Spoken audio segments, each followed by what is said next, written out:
মাননীয় স্পিকার, আপনাকে ধন্যবাদ। আমি এই মহান সংসদে জুয়া প্রতিরোধ যেই বিলটা আছে এই বিলের উপরে আমার দফা ১৬, দফা ১৭, দফা ১৮, দফা ৪৩, বিশেষ করে দফা ৪৩-এ আমি যেটা সংযুক্ত করেছি জুয়ার কুফল বিষয়ে এলইডি স্ক্রিনের মাধ্যমে প্রতিটা স্কুলে ৩০ মিনিট একটা ইয়ে প্রদর্শন করার জন্য ব্যবস্থা করার অনুরোধ করেছি। মাননীয় স্পিকার, আমি আমার সংসদীয় মহান সংসদে উত্থাপন করলাম।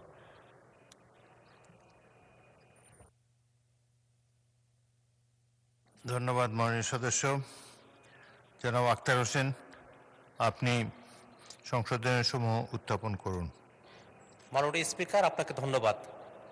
জুয়া প্রতিরোধ বিল 2026-এর ধারা 36, 37, 38, 41, 43 সহ আমার উত্থাপিত ধারাসমূহের সংশোধনী এই সংসদে পঠিত বলিয়া গণ্য করা হোক। ধন্যবাদ মাননীয় সদস্য।